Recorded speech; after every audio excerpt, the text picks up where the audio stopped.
So Kim and I just got done shooting the video where we showed you how the kayak carrier works. Now we're getting ready to put a new bed in the van.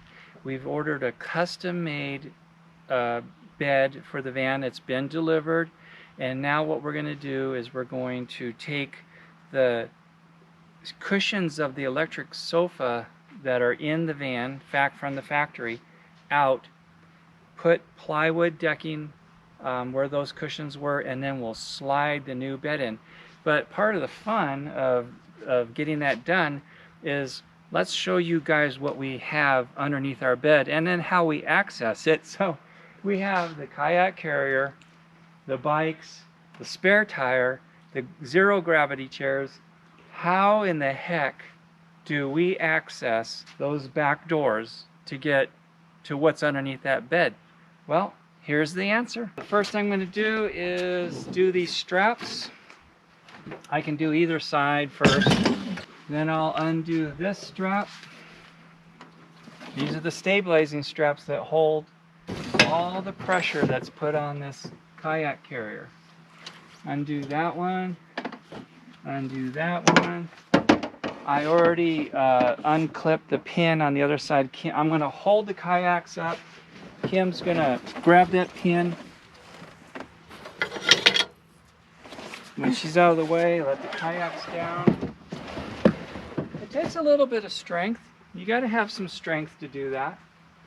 And then I'm going to swing the bikes out now. Swing them out. If they don't clear because the kayaks are kind of tilted, I just push the kayaks out of the way a little bit and just pull that open. We have these zero gravity chairs. We have to have these things. Now I could sit here and try and lift them up and swing the tire out, but I could also just take them off, and I think I'm inclined right now just to take them off. It doesn't take us long to set up our camp once we get somewhere. If we want to access the zero gravity chairs, they come off in just a matter of a couple minutes. Like that. Get that out of the way. Got our two zero gravity chairs over here. Okay.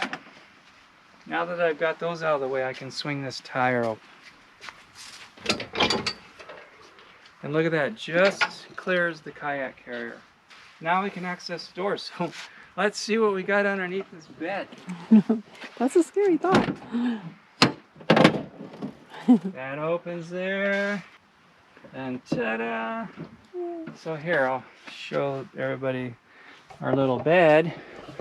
This is what you would call a queen size bed. However, when I show you some modifications we did on the brand new bed, you'll see that it's a little bit narrower than a queen size bed. Plenty of room for the two of us. But we've got our widescreen high-def TV with our surround sound speakers. That's part of our electrical system monitoring. This is just an amazing van. We've got our roll down mosquito screen that zips down so we can have this wide open and no bugs getting in there. And then this is part of our old bed design. This is what we're getting rid of, is this extra memory foam cushion that we had put on top of the electric sofa. And you can see it's not the right size, so it hung over the back here. But our new bed is going to be the right size so that it cuts off properly right here. But let's see what we have under this bed. I'll get the camera back to Kim. First thing, portable air compressor, heavy duty. So when you're going to go air down the tires on this van when you're on sand or surfaces like that, and you got to air back up, you can't use one of those little wimpy air compressors to get the air back in the big old tires of this thing. So I bought a real good air compressor. It has some kind of a ground cover, and when we had our dog, we laid this ground cover where she could lay down and not get so dirty. She loved to get dirty. A little angle grinder to help you get out of certain situations that we're not going to talk about on this video. Here's a auxiliary light plug that I'm going to put in this center receiver just to help people see when we're braking and turn signals. Because of so much stuff that's on the back of this van, it does have a tendency to make the tail lights a little bit less noticeable. So I'm going to plug this in, and it will give extra visibility to the drivers behind us as to what we're planning on doing. An extra Mondo chain, just like that matches on our bikes here. Look at this thing. Look at that. You don't want to mess with that. That's a bike lock. They call that the forget about it. Forget about it. 1 River Run inner tube. 2 River Run inner tubes. Oh. And then we get into our recovery gear. Here, recovery straps, pulleys, all kinds of hooks and this and that to get us out of trouble when we get in trouble up there in the backcountry. A little lantern holder, hot dog thingamajigger here. We keep our spare bath towels and sheets in there, so Towels. if we can't do laundry, we have spares. A water jug, 5-gallon collapsible water jug. Complete ratchet set. Electric drill, 2 of them actually. More recovery gear. Oh, these are the extra tie downs I have in case the kayak tie down. One of them breaks. I have replacement strap. A rock from somewhere. Oh. Kim's famous rock. Duct tape, rope, a piece of trim that had fell off the side of the van. I gotta glue that back on. I've got rags, a wood carrier. This little thing you see flapping in the wind is so that we don't bump our head on the tires when the swing arm's open. So we got a lantern, a bug repeller candle, American flag picnic table cover, and these things here. Oh, yeah. These are amazing. These are those, the coins they call them, and they're your toilet paper or whatever you want to use them for, but they work great as that out in the wilds. And they are compressed. My hand's dirty from grabbing all this stuff, but they're compressed. But once you put water on them, they unravel instantaneously. You can use these to for anything that you would need a little rag, and they're very durable too. So you get like a box of 750, and we put a whole bunch of them in this here, and we take them with us when we go hiking, and we've even given some to some people. One biker was overheated, and we wetted it down, and we gave this to him and gave him instant relief. He was very grateful for that. That was in Sedona. Here's some extra beach towels that I can actually reach down and grab these from without even opening the doors.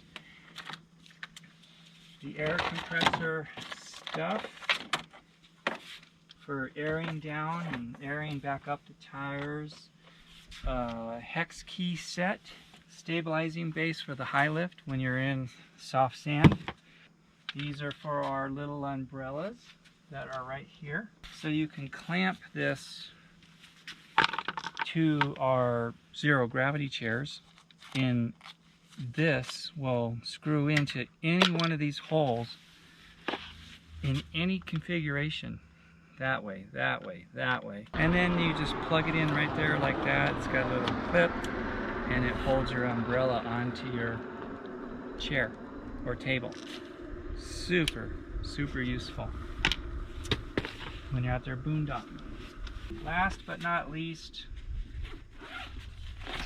impact, high-powered impact wrench to get the tires off the van. Instead of having to try and crank manually, you can just take this and zip those babies right off. Make sure your battery's charged. You've got to recharge that battery periodically, so we'll check that. Make sure it's charged up to full. Let's see what we see. So I'll show people what's under this bed. So here is the storage area under the bed. Now it's been greatly reduced because we decided to put our upgraded lithium batteries underneath the bed. Oh, what's this? I got something here, a little propane hose. So that goes there. We just decided that this was the best place to put these batteries. There were a few places. On the back side is also our solar charge controller. This van is all wired, completely ready to go to receive solar. We haven't installed it yet, but everything's ready to go. So the batteries did take up some of the storage area that was available under the bed here, but it's well worth it. That's 400 ampere hours of lithium battery. Makes a huge difference. So the next part is to remove this bed so I can start working on it. So here we go. You just grab it and you go. Maybe you need my help. I think we're gonna edit this part. All right, guys. Well, get back to you when I get this thing taken apart.